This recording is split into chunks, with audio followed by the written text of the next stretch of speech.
Hello, my name is Blake. Welcome. I wanted to bring you my November wrap up. In the month of November, I managed to read 5 books, and I had a number of DNFs, but I will get into those in a video at the very beginning of next year. But I have 5 books to talk about. Before I get into it, I just want to let you know my dog Bodhi is behind the tripod.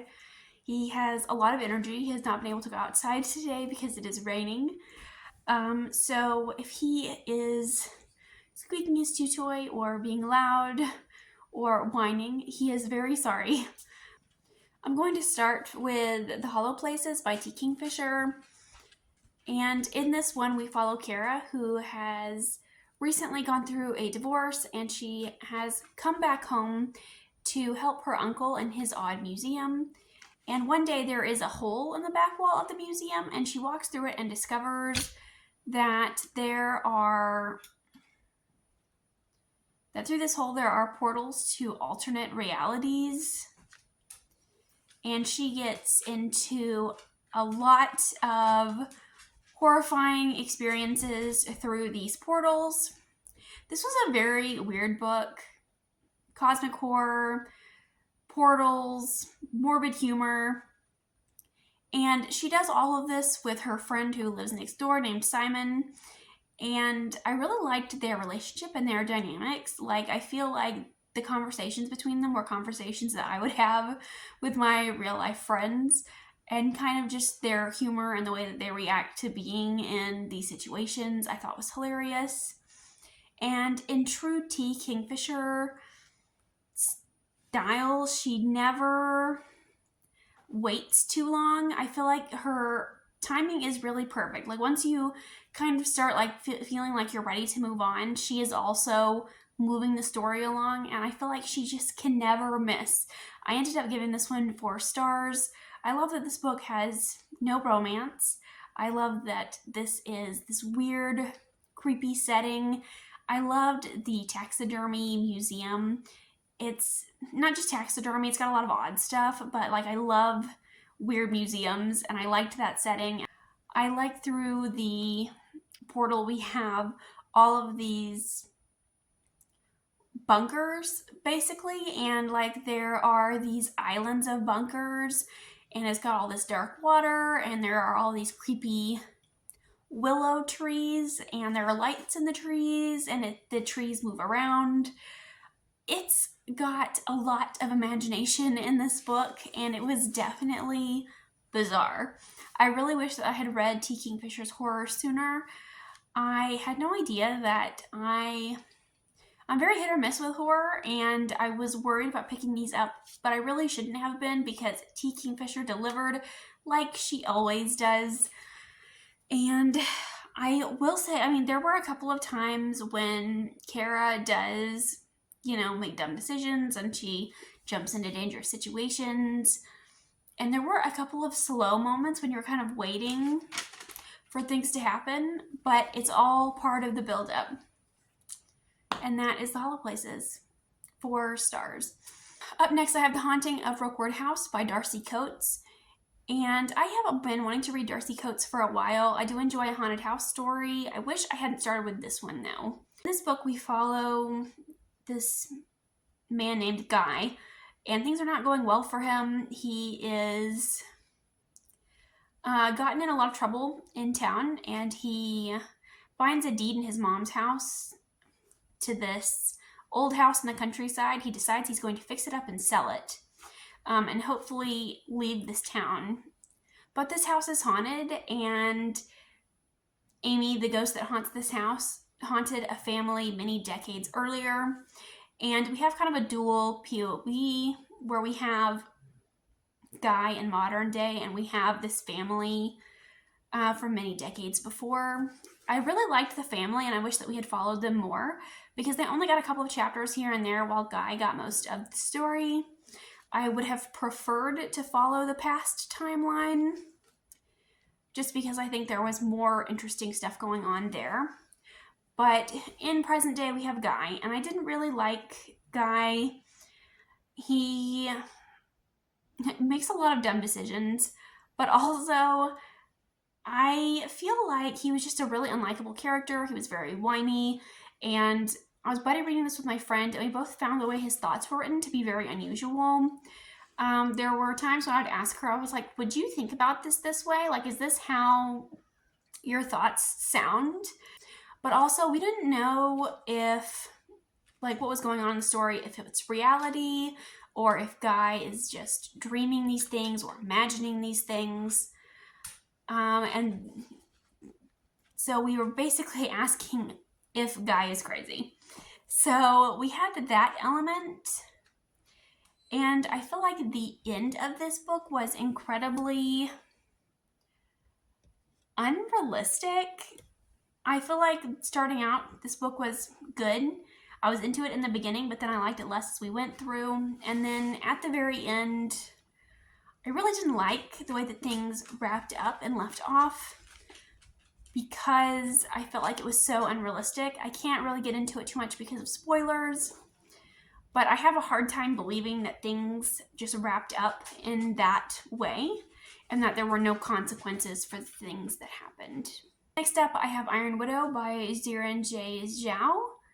I hope I'm pronouncing that correctly. I'm sorry if I'm not. But I really enjoyed this one. It is an upper YA story. I ended up giving this one 4 stars. But we are in an Asian-inspired setting. And we have these men and women that pilot these giant robot suits. And they are fighting alien mech suits that are trying to invade the planet. And these giant robots are piloted by these men, and they have concubine pilots, women who are forced to kind of co-pilot these giant robots, and they're unconscious, and the male pilots take and drain all of their life force often to kill these alien mech suits. And the women in these families receive a lot of money in compensation for giving their daughters up to be sacrificed. And that's kind of where the story starts when we meet our main character. I believe her name's pronounced Jiten. I can never remember her name or how to say it, but we follow her, and her older sister recently died as a concubine pilot. And Jiten wants revenge. So she signs up in the concubine pilot program and ends up killing the pilot that she was with. And it is now her plan to destroy the pilot system from the inside. I did really enjoy this one, but it is very cliche. This isn't really anything new, right? We're following a young woman who sees that the system is flawed, that it's very misogynistic, and she decides to stand up to it and do something about it. So it's definitely something that we've seen before. Jiten is very unlikable. She's very selfish, very hypocritical. She hates on other women often, and she often criticizes other women for making certain decisions, and then she will turn around and make the same decisions herself. She is one of those types of people, and she is very hard to like, but I think because she is so unlikable, she was such a compelling character, because I feel like I never knew what she was going to do next. So it was kind of interesting to watch her kind of spiral out of control in certain situations. And she was incredibly toxic, and I kind of enjoyed that toxicity that came from her. And the system in this book made me so angry because the society is so sexist. And there were scenes when I was rooting for Jiten, and then there were scenes when I thought she was really out of line. And I liked kind of that moral ambiguity of certain situations. And I will say, certain aspects of this book did feel underdeveloped, like the world and the magic system. I feel like we could have gotten a lot more into that, but I had such a good time reading it, partly because of Jiten, but also I loved the space battles between these giant robots and the mech suits. The way that they were described was like so epic in scale, and I really had a great time reading them. And I love anything with giant robots fighting. So I had a great time with that. There is a romance in this. I thought it was going to be a love triangle, but I'm thinking now it's going to be more of a polyamorous relationship. And I've never read a book with a polyamorous relationship before, but in my brain it feels very similar to a love triangle, and I don't like love triangles. I'm not liking this polyamorous situation here. I didn't really feel any chemistry between Jiten and these two guys, so I didn't really care for their romance, but I am thinking with the way that things ended in this book, which was very explosive, I'm thinking that the romance will take a back seat in the sequel. That was Iron Widow, which I gave 4 stars. And up next, I have 8 Perfect Murders by Peter Swanson. And in this book, we are following this bookseller and book blogger. And he finds himself at the center of an FBI investigation because many years ago, he created a blog list of 8 perfect murders from literature, and there is a serial killer using this list apparently. So he finds himself at the middle of this investigation, and there are a lot of secrets in this book. I had such a great time reading this book. I feel like it was a real love letter to the mystery genre. I haven't personally read a lot of mystery books, but growing up, my grandparents loved reading and watching mystery content, and my grandma used to read me mystery books as a kid. So I feel like I am familiar with some of the books that were mentioned on the blog list, and I have seen some of the movies also that were on the blog list. So I feel like I was very familiar with this story. Even if you're not familiar with these books, I think you could still enjoy them. But this book does spoil the plots for all 8 of the murder mysteries in question. So you might want to check out the ones that are mentioned in this book. But they are older books and they are very popular books. So I think if you've been reading in the mystery genre for a while, I think you'll know what the plot is. And also a lot of these have had movie adaptations, so you probably already know. But I had such a great time with this. I was able to guess who the killer was, and I think you will be too. But I had a great time with the mystery unraveling. We only meet so many characters, so it can only be so many people. But also, all of these characters have secrets. They're all withholding some type of information, and anyone here could be a suspect. And I loved kind of the complexity of these characters. And the main character that we're following is definitely someone who is keeping secrets of his own. And he kind of reveals those secrets to us throughout the story. I gave that one 4 stars. And up next, I have The Immortal Dark by Tigis Gurma. And I gave this one 3.5 stars. In this one, we're following Keaton, who has lost her sister. Her sister has gone missing. And Keaton is the sole inheritor of her family's house at Uxley University. And Uxley University is a place where houses and families hold power. And there are vampires on this campus that swear allegiance to these houses. And these vampires have to conform to the rules of these houses and the university. But there is a lot of tension and problems between these houses.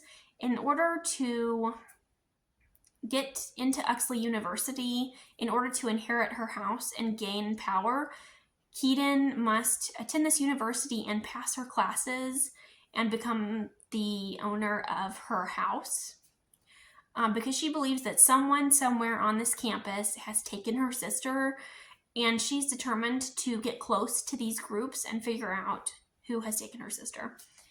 And I feel like this book, my feelings are kind of all over the place. I really enjoyed the first half of this because the plot was very much focused on Keaton's sister and the university and figuring out its secrets. And we were attending classes, which I did really like. I feel like a lot of dark academia is often lacking that academia aspect. But then in part 2, we kind of had a tone shift. And we focus more on like the secret societies of campus and kind of the side characters that are Keaton's friends. And while I liked those ideas, I didn't feel like they were fleshed out enough. So whenever they became more prominent to the story, I didn't really care about them. So I didn't really like the second part as much as the first part. But in part one, we see Keaton struggling with kind of the acts that she's done. She's feeling very guilty. She's missing her sister. And she feels very detached from Uxley University because she didn't grow up there like many other families have. And her house vampire, Susan Yost, is very frustrating, and she believes that he may be the one who took her sister. So they are butting heads constantly because he wants to become sole inheritor of the house. And she also wants to become sole inheritor of the house. And they were very awful to each other. They had a very toxic relationship. If you like the vibes between Carden and Jude in Cruel Prince, I think that you will like the relationship between these two. But I give this one 3.5 stars, and I will be continuing on with the sequels. Let me know if you have read any of these or if you're planning on reading any of these. I would really love to hear your thoughts. Thank you so much for watching, and I'll see you again with another video soon. Bye.